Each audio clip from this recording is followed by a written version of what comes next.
Salut tout le monde. Alors aujourd'hui on va essayer de répondre à la question, est-ce qu'un clan ça équivaut à un tartan? La réponse tout de suite. On vient à la réponse. Tout de suite. J'ai essayé de faire un clin d'œil mais j'ai fait deux clins d'œil.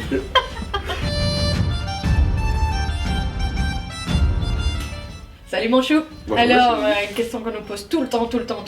Les clans, les tartans, c'est quoi la différence? Est-ce qu'un clan c'est un tartan? Alors, pour vous expliquer, on va retourner un peu dans l'histoire. C'est un sujet trash. C'est un sujet... Alors, qu'est-ce que c'est les clans? D'où ça vient les clans, ma chérie? Toi qui es documentée suffisamment pour nous en Je parler. suis pas super documentée, mais dans tous les cas, le clan, ça remonte à très longtemps et on différencie vraiment deux systèmes de gestion.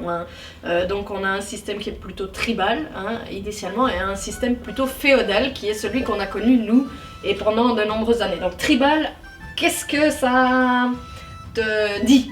Qu'est-ce que tu ressens quand je te dis tribal? Tribal, je ressens beaucoup de choses. À part les tatouages, tu sais. Non, mais non, pas là. Bah, tribal, c'est plus le système, le chef vénéré, vénérable, qui est le patron, le père de famille, qui réunit sa famille étendue autour de lui. Donc ça, ce serait le système tribal pour moi. Système tribal. Attention que quand on différencie tribal et féodal, c'est vraiment qu'on parle de propriété terrienne. Donc si on ajoute ça dans le petit paquet qu'on va mélanger, le tribal, c'est parce que le seigneur possède les terres et c'est en son nom propre, c'est lui qui est le gérant. Le chef vénéré incontestable et le chef de ces terres. Okay. Ouais, et le chef de ces terres. Et par contre, quand on est... Donc là, on est dans les années 850.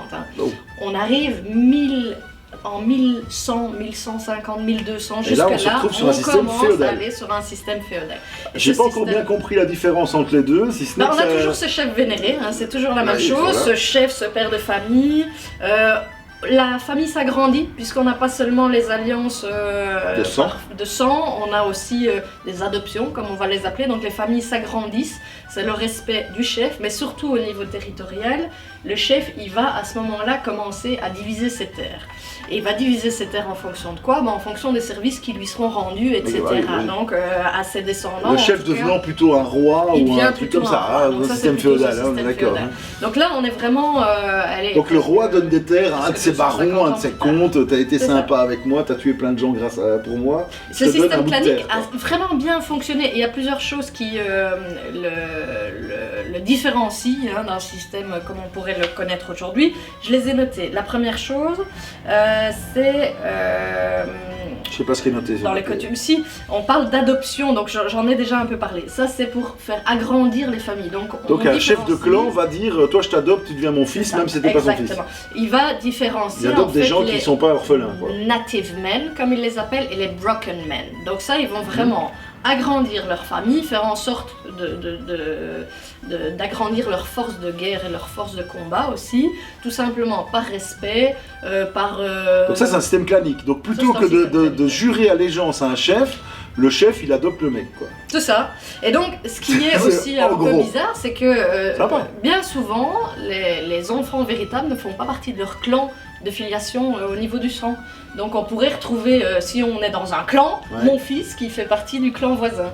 Et ça c'est vraiment pour renforcer un lien de respect par rapport au chef et pas se sentir... Ils mettent leurs enfants dans le clan d'à côté qui est un clan ami, comme ça du coup il connaît bien le clan, il y a des liens de sang plus ou moins qui se font. C'est un peu comme dans Game of Thrones quoi. C'est ça, celui qui aime bien jeter, taper sur la tronche, jeter anéanti, je pique ton fils comme ça après. Entre parenthèses, il y a beaucoup aussi de... Ah oui, j'aime bien. Parce qu'ils font plein d'enfants, surtout. Parce qu'évidemment, plus il y a d'enfants et plus il y a des forces de guerre aussi. Ils en répartissent à gauche, à droite. Enfin voilà, ça c'est vraiment quelque chose qui va concrétiser le terme de clan.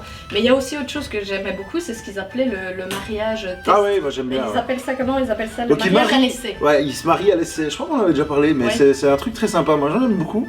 Donc c'est un CDD en fait. C'est ça. Un an et un jour. Un an et un jour. Et si ça marche pas bien, bon, ils essayent de faire des enfants, c'est surtout au niveau des enfants qu'il faut qu'ils essaient. S'ils arrivent pas à faire des enfants, ça permet de pas griller ton fils, quoi. Tu vois, ton fils, faut pas déconner. Il va se marier avec une bonne femme, là, on la connaît pas, et puis ils arrivent pas à avoir d'enfants. C'est pas pratique. C'est pas cool, ça. Pour le clan, c'est pas cool. Donc, on casse le mariage et il se marie avec quelqu'un d'autre. Donc ça c'est 1 an, ils appellent ça le mariage à l'essai, c'est 1 an et un jour. Je vais encore me faire critiquer en Je sais pas combien d'essais tu peux faire, mais en tout cas c'est assez courant. Non mais tant que tu veux. Ces systèmes d'adoption, arrête de crier, ces systèmes d'adoption et ces systèmes de mariage à l'essai. Donc ce système pour être sûr d'avoir des filiations quoi. Hein, voilà. C'est l'idée. Les clans ça a super bien fonctionné. Un gros point négatif en fait c'était les sangs, hein, ils étaient très sanguins comme ça. Donc ils aiment bien se taper dessus. À partir du moment où ça n'allait pas, c'était la guerre et c'était des grosses batailles. Jusqu'à Culloden, on arrive quelques années plus tard, où ce système de clan, on arrête ça, d'accord. On commence à être un peu plus ressemblant au système qu'on connaît aujourd'hui, donc je ne sais pas, ne compte pas sur moi. Je rappelle qu'on parle de Tartan en début, et là on est tombé à Culloden, on est perdu sur Culloden. Jusqu'à arriver... C'est pas si grand, enfin c'est grand quand même, mais quand même. À la réponse à notre question, est-ce qu'un clan c'est un Tartan? Parce qu'on a expliqué ce que c'était un clan. Et en fait, on a essayé d'expliquer ce que c'était un clan. Alors maintenant, est-ce qu'un clan a son tartan à la base? Dans le truc, quoi Non, on s'est rendu compte qu'en fait, en fouillant dans des archives, etc. On va encore se faire plein d'amis. Oui, mais attends, parce qu'on va changer notre réponse au fur et à mesure du temps. Mais en tout cas, initialement, dans plein de photos, des portraits, des illustrations qui ont été faits à l'époque, et qui étaient bien faites, hein, vraiment historiques, validées par le gouvernement, etc. On remarque en fait que les gens n'avaient pas forcément le même coloris, et donc les gens du même clan n'étaient pas habillés de la même façon. Pas habillés de la même façon. Il y avait autant des couleurs différentes que des habits différents et des manières de porter leurs vêtements de manière différente. Et donc tout ça nous amène vers la réponse de dire un clan, un tartan, non, initialement non. Initialement, hein, parce que... Après, au niveau des tartans régimentaires, donc ceux qu'on appelle régimentaires qui commencent avec le... D'après les versions de l'histoire, on va dire que le premier tartan qui a été donné à quelqu'un, à une population particulière, c'est un tartan militaire. C'est ce qui a rejoint des gens entre eux. Donc c'était pas un clan, c'était un tartan militaire, donc probablement genre le Black Watch ou quelque chose comme ça. C'est probablement là... On arrive à la réponse de un clan, un tartan. Oui, à partir des tartans régimentaires, donc c'est un peu plus tard. Oui, parce qu'après, les gens ils se sont regroupés plus, tiens, finalement, on va peut-être plutôt prendre celui-là pour nous parce qu'il est sympa, on l'aime bien, machin. Donc ils ont changé les lignes, les couleurs, etc. Ils ont fait enlever certaines lignes sur d'autres tartans, et tout ça pour vraiment avoir cette homogénéité, en tout cas cet esprit d'unité. De clan, et de clan. Pour ramener le vêtement au côté clanique, en fait. Ça s'est fait plus tard, beaucoup plus tard qu'on l'imagine. Et ensuite, aujourd'hui, qu'est-ce qu'on peut dire comme résumé? On peut dire que, en fait, c'est ce qui se fait, on n'est pas obligé d'appartenir à un clan pour porter ses couleurs. Par contre, c'est de tradition de demander la possibilité de le porter si jamais on aimerait porter, et en tout cas donc de prouver une filiation de sang pour le faire. C'est vraiment ce qui est demandé. C'est-à-dire qu'à la base, c'est surtout, il faut avoir théoriquement une filiation de sang pour porter un tartan dit de clan. C'est ça. Ce qui forcément n'est pas le cas de grand monde non plus. Donc, ce qui n'est plus le cas de grand monde. On rappelle que les clans ils sont dissous depuis des années. On rappelle l'hérédité existe encore. L'hérédité est là, et que c'était en fait une bonne excuse de dire que j'avais un ancêtre qui était bien riche et noble et que je peux porter ses couleurs, alors que l'affiliation n'est pas forcément là, ou en tout cas plus là. Donc du coup, on fait à peu près ce qu'on veut. Il est de courtoisie de demander l'autorisation de le faire.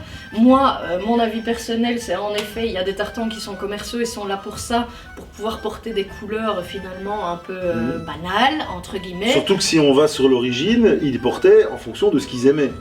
Donc on est un peu retourné à cette situation-là maintenant. On est retourné aujourd'hui à cette situation-là. Tranquille parce qu'on aime sa couleur. Parce qu'on aime sa couleur, mais ça c'est ce qu'on appelle les tartans commerciaux. Après, si on veut vraiment un tartan particulier, etc., voilà, il faut imaginer avoir un lien quelconque, parce que je trouve ça important de retourner sur les origines. Enfin voilà, ça c'est que mon avis, je sais pas quel est le tien.